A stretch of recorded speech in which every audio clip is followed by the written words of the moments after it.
नमस्कार। द नागरिक में आपका स्वागत है। आप देख रहे हैं कार्यक्रम 7 दिन 7 पत्रकार। इस कार्यक्रम में हर दिन हम देश के किसी न किसी वरिष्ठ पत्रकार के साथ बात करते हैं।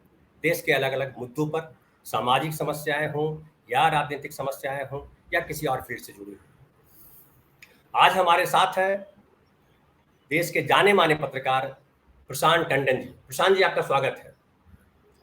प्रशांत जी ने प्रिंट मीडिया से लेकर के आज डिजिटल मीडिया का ज़माना है, सब जगह उन्होंने काम किया है। इंडिया टीवी, टीवी 9, IBN 7 जो आज टीवी 18 कहलाता है, उसके संपादक रहे हैं। इसके अलावा ब्रॉडकास्ट एडिटर्स एसोसिएशन के फाउंडर मेंबर रहे हैं और देश दुनिया की तमाम खबरों पे इनकी बड़ी प्रखर नज़र रहती है। और अभी हाल में आपने चर्चा सुनी होगी सत्यपाल मलिक जी की। सत्यपाल मलिक जी का पहला इंटरव्यू हाल में इन्होंने ही किया था, जो सबसे ज़्यादा जिसकी चर्चा हुई, और उसके बाद पूरी मीडिया में सत्यपाल मलिक जी का इंटरव्यू लिया गया। तो हम शुरुआत करते हैं प्रशांत भाई इसी सवाल से कि क्या मीडिया अपना काम ठीक से कर रहा है, अपनी जिम्मेदारी निभा रहा है? धनंजय जी, बहुत बधाई पहले तो आपके नए चैनल के लिए, और मुझे बुलाने का बहुत बहुत शुक्रिया कि धन्यवाद। आपने समझा इस लायक मुझे। लेकिन देखिए, मीडिया के बारे में जो आपने सवाल पूछा है,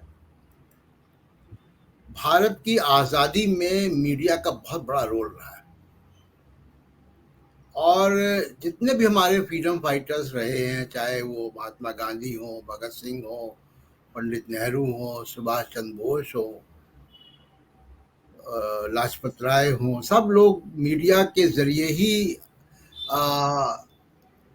आज़ादी की लड़ाई के प्रति लोगों को जो है वो जन जागरण का काम कर रहे थे। तो मीडिया का एक बहुत इम्पोर्टेंट रोल रहा है। और जब हम आज़ाद हुए तो संविधान सभा बैठी। उस संविधान सभा में लगभग सभी लोग फ्रीडम फाइटर्स थे, सबके मीडिया के बारे में तजुर्बे थे। इसलिए हम बहुत संजीदा थे मीडिया की आज़ादी को लेकर। शुरू से बड़ी लंबी चौड़ी डिबेट चली आर्टिकल 19 को लेकर संविधान में। मैं उस डिबेट में नहीं जाना चाहता हूँ। मैं सिर्फ एक दो बातें यहाँ पर रेखांकित करता हूँ ताकि आगे की डिबेट इस ढंग से चले।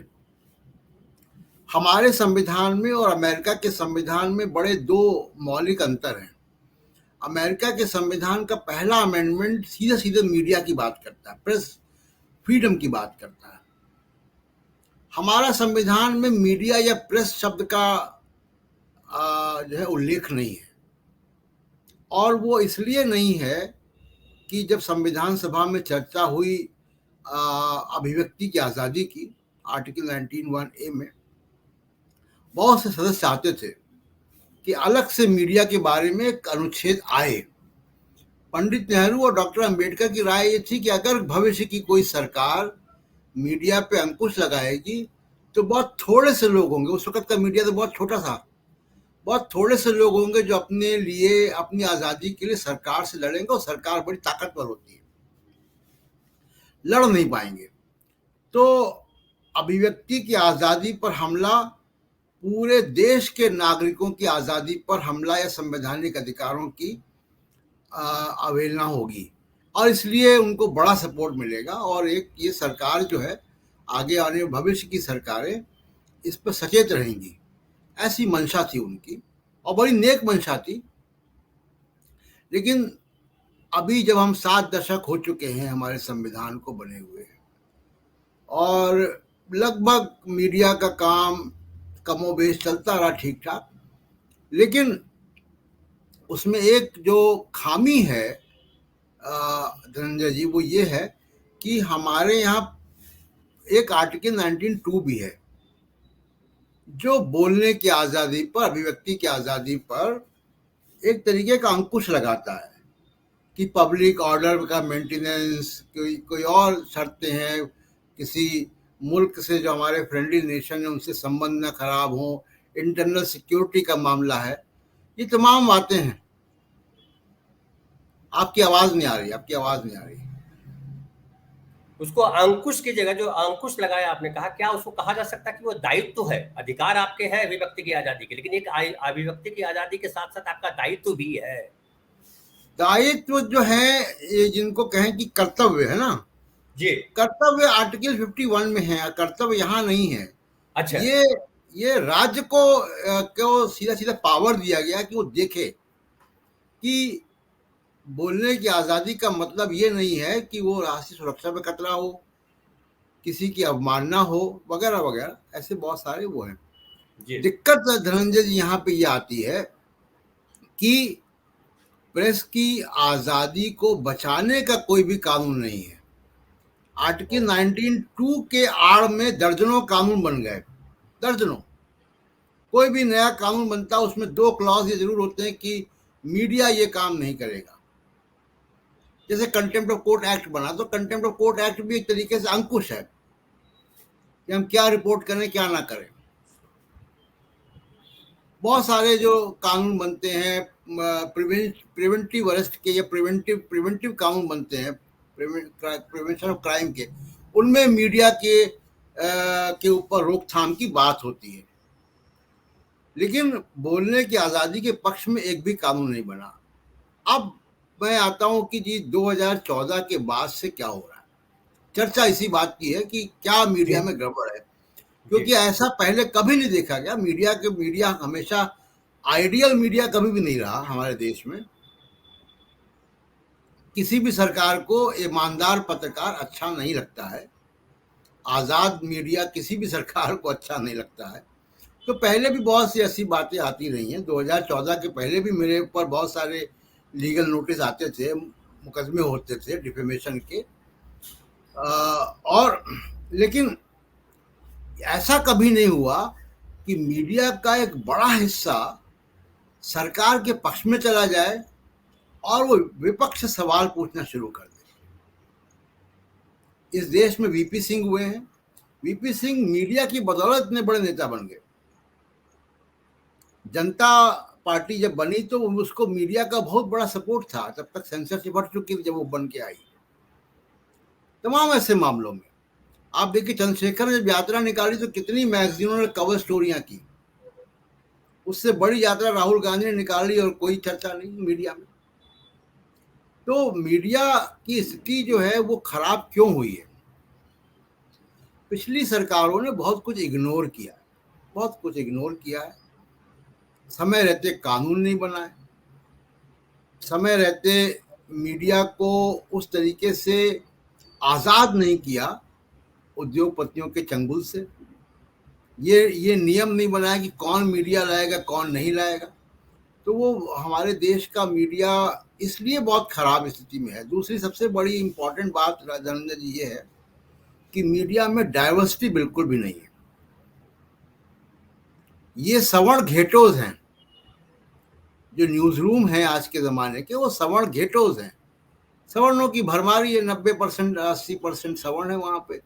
लीडरशिप पोजीशन में एक भी किसी भी वंचित समाज से या महिला या मुसलमान माइनॉरिटीज से कोई नहीं है।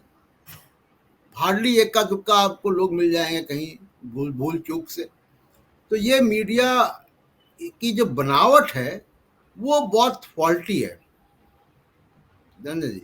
जी, तो मैं अगला सवाल ये करूं कि जो मीडिया का रोल होना चाहिए वो तो अपनी जगह है, वो एक आदर्श स्थिति होती है कि मीडिया का रोल ये होता है कि मीडिया जो है सूचनाएं सही सही पहुंचाए आम आदमी तक। आम आदमी के जो मुश्किलें हैं वो सही सही तरीके से सरकार तक पहुंचाए। विपक्ष का स्वर बने, वो विपक्ष के साथ खड़ा रहे ताकि जनता की समस्याएं उस तक पहुंचे, सरकार तक। और मीडिया ने अभी जो रोल ले लिया है कि वो सरकार की चाटुकारिता में लग गया है, सरकार क्या कर रही है उसी में जुटा हुआ है और विपक्ष से ही सवाल कर रहा है।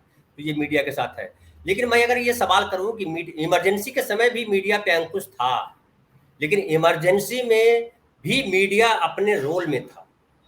ऐसा नहीं लगा कि वो सरकार के साथ, सरकार से डर गया मीडिया या सरकार के साथ चलने लगा मीडिया। आज जो स्थिति है इमरजेंसी जैसी स्थिति नहीं कही जा रही है, लेकिन बावजूद इसके मीडिया इमरजेंसी वाली स्थिति से भी बुरी स्थिति में क्यों आकर के पहुंच गया है? इसकी क्या वजह देख रहे हैं? क्या संकट है मीडिया के सामने जो चाटुकारिता करने को मजबूर है? धनंजय जी, जैसा मीडिया आज है, अगर ऐसा ही मीडिया इमरजेंसी के समय होता तो उस वक्त की सरकार इंदिरा गांधी की मीडिया के ऊपर सेंसरशिप नहीं लगाती। क्यों लगाती? मीडिया पे सेंसरशिप लगा इसीलिए था कि मीडिया सरकार की आलोचना कर रहा था, जो उसका काम है। और आपने कहा कि सरकार की आलोचना, सरकार की तारीफ करता है मीडिया। सिर्फ सरकार की तारीफ नहीं कर रहा है, ये मीडिया दंगाई हो चुका है। ये मीडिया समाज में नफरत घोल रहा है। ये मीडिया भारत के जो सोशल फैब्रिक है उसको नुकसान पहुंचा रहा है। ये संविधान के खिलाफ काम कर रहा है ये मीडिया। और इसलिए आप देखिए कि कभी भी जब पेट्रोल के दाम बढ़ता है, अभी टमाटर का दाम बढ़ रहा है, कभी कुछ और घटनाएं होती हैं, मणिपुर की घटना होती है, कुछ और घटनाएं होती हैं जिसमें सरकार से सवाल पूछने लाजमी होते हैं, उस वक्त ये हिंदू मुसलमान कर रहा होता है मीडिया। और इसकी हेडलाइंस देखिए आप, इसके एंकरों की भाषा देखिए आप, स्टूडियो में बैठे हुए गेस्ट देखिए आप, और गेस्टों के बीच में एंकर और गेस्ट के बीच की बातचीत देखिए अगर आप, तो ये पूरी तरीके से फासिस्ट और दंगाई मीडिया हो चुका है। अब इस पे अंकुश लगाना बहुत आवश्यक है। अगर नहीं, भारत मैं इसके पहले एक और सवाल कर दूं, फिर अंकुश पे बात करेंगे कैसे लगाया जाए अंकुश। अंकुश लगाया जाना चाहिए, लेकिन मैं बात करूं कि एक जो है बीजेपी का, हालांकि ये नारा है चाल चेहरा और चरित्र, तो मीडिया ने जो अपना चाल चेहरा और चरित्र बदला, इसके पीछे वजह क्या है? क्या वो मीडिया के लोग जो आज मीडिया में हैं वो रीढ़ वाले लोग नहीं हैं? क्या उन पे सरकार का बहुत भारी दबाव है, या जो उद्योगपति और मीडिया मिल गए हैं और उद्योगपति अपना लाभ देख रहा है और मीडिया उसी तरह से संचालित कर रहा है? क्या आपको लग रहा है? जी, देखिए, पहली बात, जो मीडिया का जो इकोनॉमी है, मीडिया के अंदर की इकोनॉमी है, ये मान्यता बिल्कुल गलत है कि सरकार विज्ञापन देती है, सरकार उनको, और सरकार के सहयोगी या दोस्त उद्योगपति उनको विज्ञापन देते हैं, इसलिए तो सरकार की बात करता नहीं। आज अगर लालू यादव, कांग्रेस, कोई विपक्षी दल, मायावती बीजेपी से 4 गुना पैसा भी मीडिया को दे दे विज्ञापन के जरिए, तो भी ये मीडिया उनके खिलाफ मुखालफत करेगा। क्या राजस्थान की सरकार, क्या कर्नाटक की सरकार, क्या छत्तीसगढ़ की सरकार, झारखंड की सरकार, तमिलनाडु की सरकार, क्या मीडिया को पैसे नहीं दे रही है? बिल्कुल दे रही है, लेकिन मीडिया उनकी बात नहीं करेगा। उनके लिए वो कॉन्स्पिरेसी थ्योरीज इन्वेंट करेगा, इजाद करेगा। उसकी बड़ी वजह जो है वो सामाजिक वजह है कि, जैसा मैंने शुरू में कहा कि मीडिया सवर्ण घेटो बन चुके हैं, इसमें रिप्रेजेंटेशन नहीं है। और पिछले कुछ वर्षों में क्या हो रहा है कि ये हमको समझना पड़ेगा, जो सामाजिक बदलाव हमारे देश में हो रहा है, जो नज़रों से शायद ना दिखाई दे, बड़ी तेजी से एक नया मिडिल क्लास बन रहा है।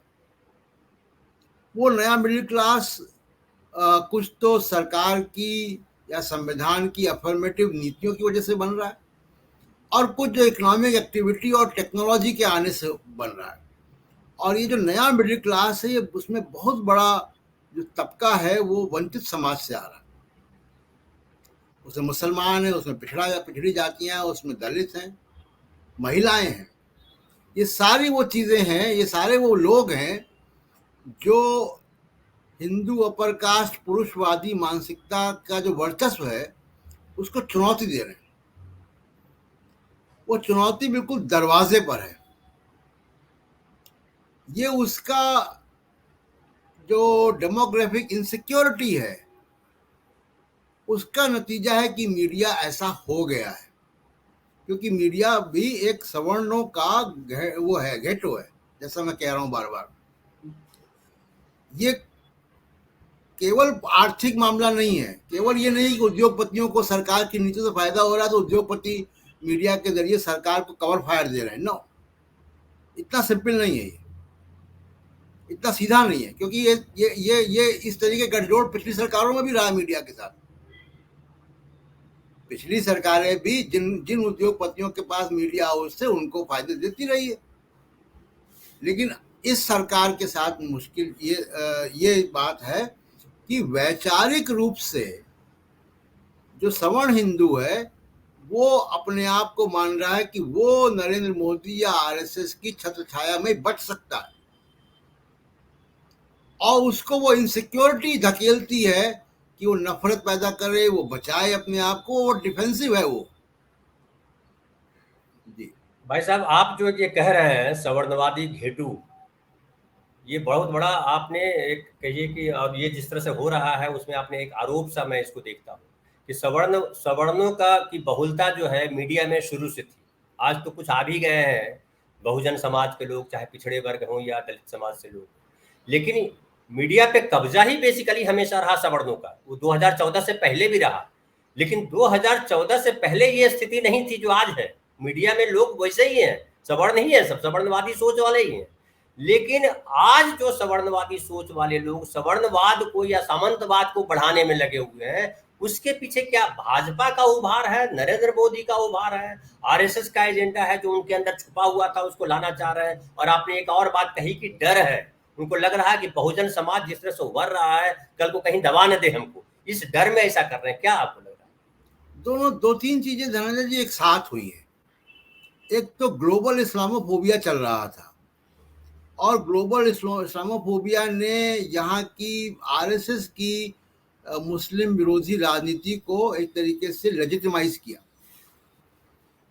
जो अफगानिस्तान को लेकर था, जो आईसिस को लेकर था, जो अलकायदा को लेकर था, ये जो ग्लोबल इस्लामोफोबिया अमेरिका ने पैदा किया, उसका एक्सटेंशन आरएसएस की नीतियां बन गई, लेजिटिमेसी मिल गई उसको। एक कारण तो ये रहा जिस वजह से नरेंद्र मोदी का बड़ी तेजी से हम देखते हैं कि उभार हुआ राजनीति में और उनको एक मान्यता प्राप्त हुई।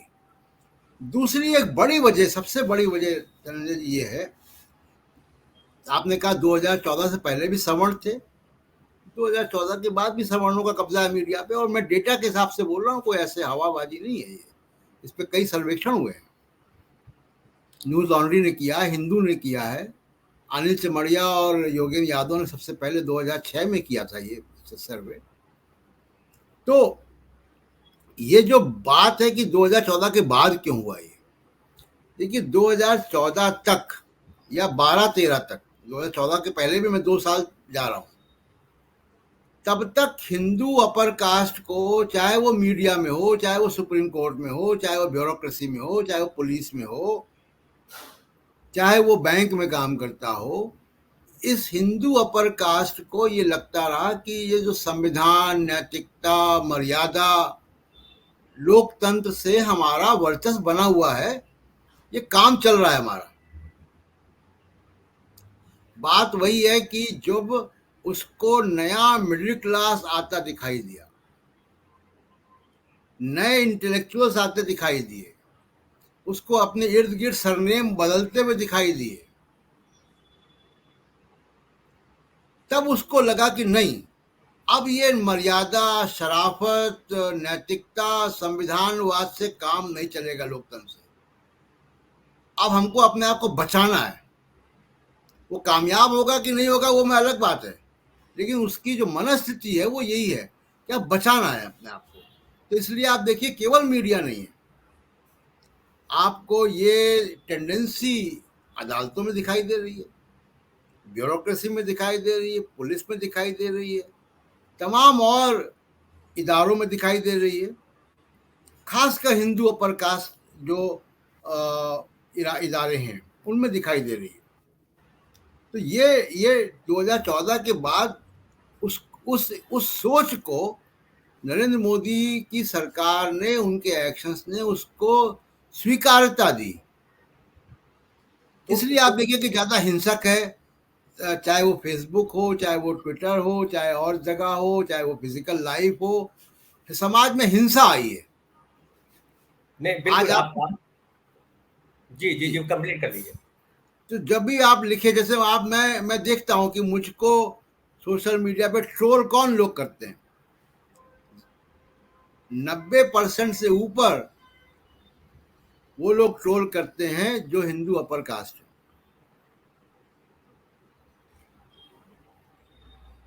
लेकिन भाई साहब जो आप कह रहे हैं, और दूसरा जो एक राजनीति में या समाज में जो अभी चल रहा है, जैसे बीजेपी के, ये माना जा रहा है कि बीजेपी के ज्यादातर समर्थक जो हैं वो पिछड़े वर्ग के लोग, दलित भी है, लेकिन पिछड़े वर्ग के लोग सबसे ज्यादा बीजेपी के अभी समर्थक है, बीजेपी को वोट दे रहे हैं। केवल सवर्ण के वोट से बीजेपी नहीं है सत्ता में, इतना बड़ा बहुमत उसने नहीं हासिल किया है, पिछड़े वर्ग और दलितों ने भी उनको वोट दिया।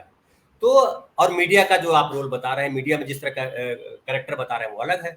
तो क्या जो पिछड़े वर्ग के लोग, जो दलित लोग जो बीजेपी के साथ है हिंदूवाद के नाम पर या मुसलमानों से घृणा के नाम पर, उनको ये समझ में नहीं आ रहा है कि मीडिया उनके साथ धोखा कर रहा है और वो एक ऐसी जगह लेके जा रहा है जहां उनके लिए कॉर्नर वाली स्थिति हो जाएगी? बिल्कुल समझ में आ रहा है धनंजय जी। ऐसा है कि एक तो आप अनुपात देखिए, बीजेपी को वोट देने वालों, जैसे आपने कहा कि बीजेपी की बड़ी ताकत जो है पिछड़ा वर्ग से आती है। पिछड़ा वर्ग का 90% वोट बीजेपी को नहीं मिल रहा है,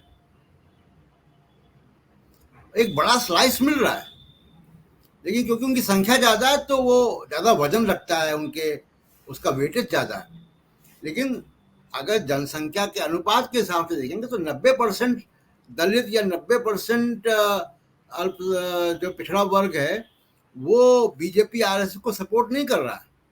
उसकी अपनी पार्टियां भी हैं, उनको ही वोट देता है। वो प्रमुख विपक्षी पार्टियां या सत्ता में है कई जगह। तो ऐसा नहीं है, हिंदू सवर्ण 90% से ऊपर वोट दे रहा है बीजेपी को, उसकी संख्या छोटी है, पहली बात। दूसरी बात यह कि समाज में जो नैरेटिव है, जो विमर्श है, उस पर कब्जा भी हिंदू सवर्ण का है। सही कह रहे हैं। इसलिए वो एक बड़ी सुनामी पैदा करता है जिसमें तमाम सारे विचार, तमाम सारी पहचान, तमाम सारे विमर्श बह जाते हैं। तो ये एक बड़ी वजह है।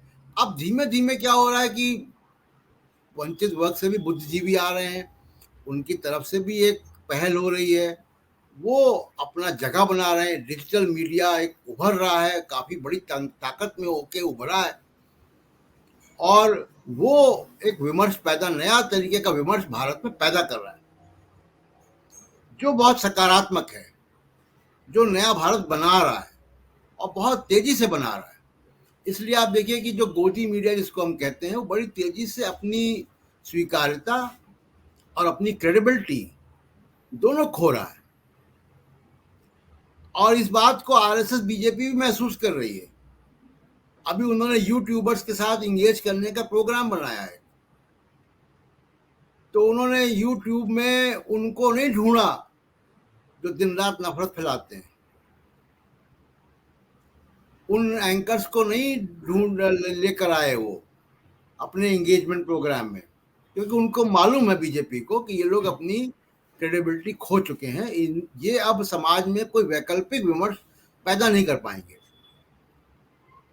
तो आप कहना चाह रहे हैं कि जो सोशल मीडिया पे जिस तरह से लोग उभर के आए हैं यूट्यूब के माध्यम से या और दूसरे माध्यमों से, तो क्या वहां भी मुझे लग रहा है कि ठीक है, एक पैरेलल खड़ा हुआ है एक उसमें भी, लेकिन जो सवर्ण जो लोग हैं वही ज्यादा उसमें भी है, क्योंकि इसमें भी संसाधन लगता है, संसाधन कोई भी मीडिया खड़ा करने में लगता है, और ज्यादातर जो यूट्यूबर मैं देखता हूँ छोटे बड़े, वो सारे सवर्ण ही है, बहुत कम लोग हैं अम्बेडकर नामा है या स्त्री काल है या कुछ और ऐसा है जो छोटे छोटे अलग है, जो बनाए हैं उन लोगों ने अपनी जगह बनाई है, जहाँ पे उस तरह की बात कर रहे हैं। कई लोग हैं जो कर रहे हैं, संविधान की बात कर रहे हैं, नागरिक अधिकार की बात कर रहे हैं, सरकार की भूमिका की बात कर रहे हैं, विपक्ष की बात कर रहे हैं, वो सब कर रहे हैं, लेकिन वो अभी भी संख्या में कम है।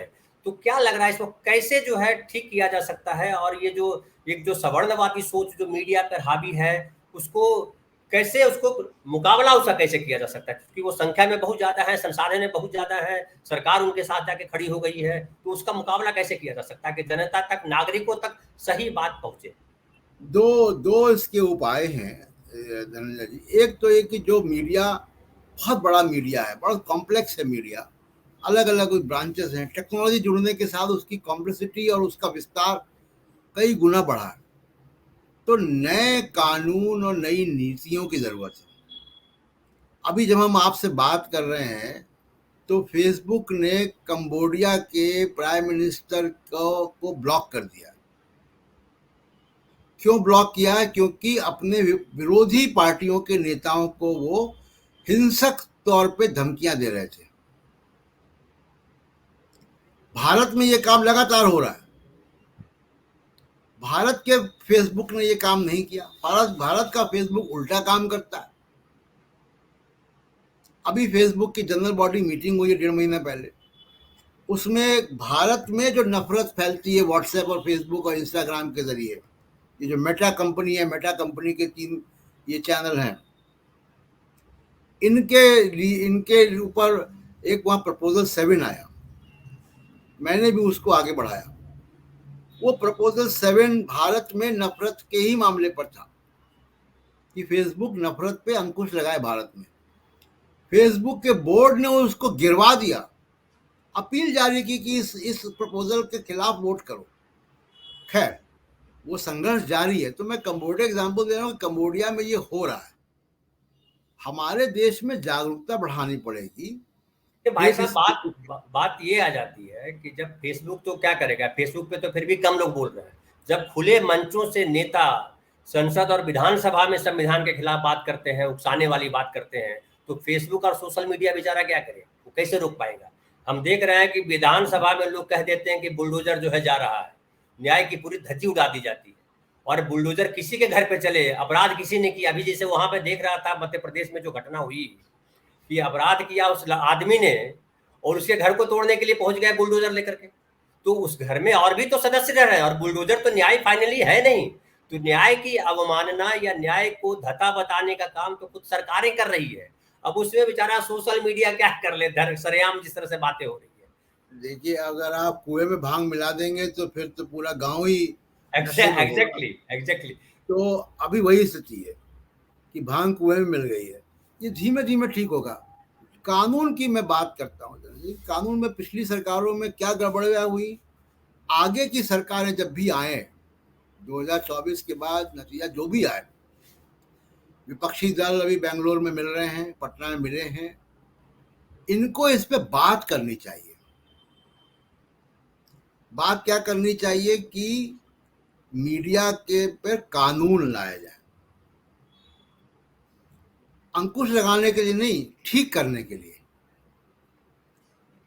तो उसकी मिल्कियत कैसी हो, उसको जवाबदेह कैसे बनाए मीडिया को, उसमें कौन इन्वेस्ट करे कौन नहीं करे, उसकी हदें क्या हो।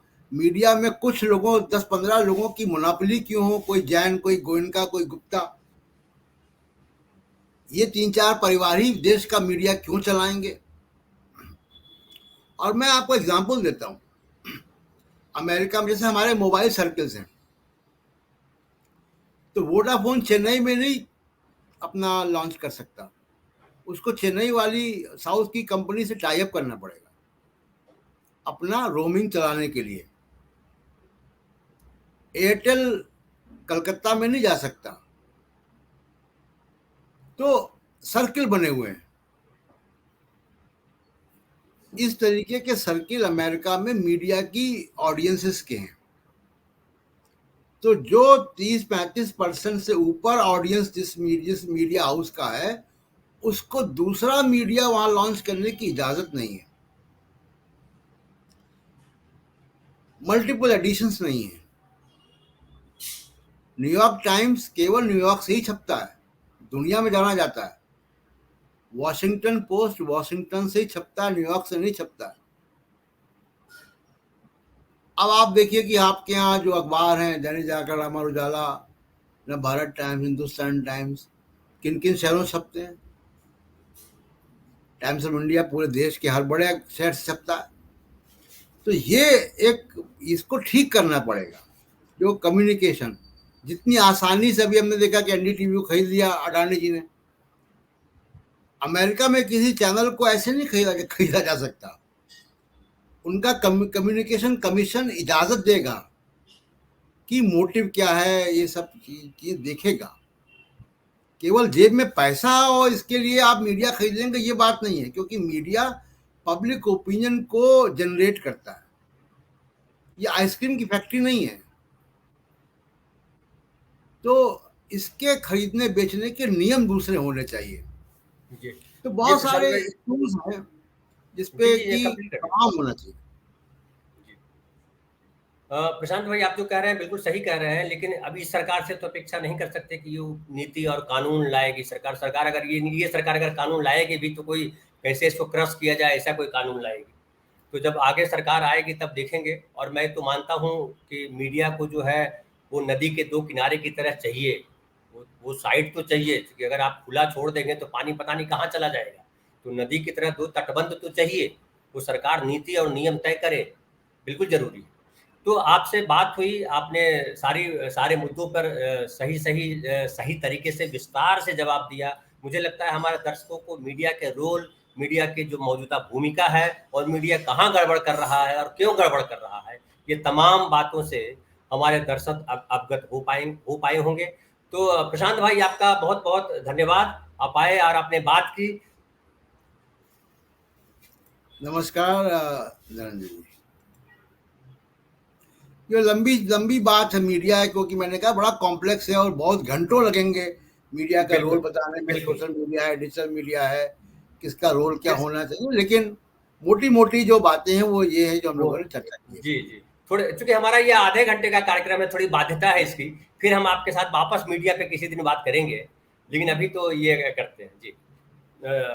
तो दर्शकों, अगर आपने हमारा चैनल सब्सक्राइब नहीं किया है तो सब्सक्राइब कर लें। हम देश के जो आपसे जुड़े हुए मुद्दे हैं उन मुद्दों पर इसी तरह से हम बात करते रहेंगे। हम जो है उन मीडिया की तरह नहीं है जो सनसनी फैलाएं। हम इससे बचने के लिए, आपको बचाने के लिए हम ये चैनल लेकर के आए हैं। तो आप सब्सक्राइब कीजिए, और आपको अगर हमारा प्रोग्राम अच्छा लगता है तो आप अपने दोस्तों के साथ शेयर कीजिए। बहुत बहुत धन्यवाद, नमस्कार।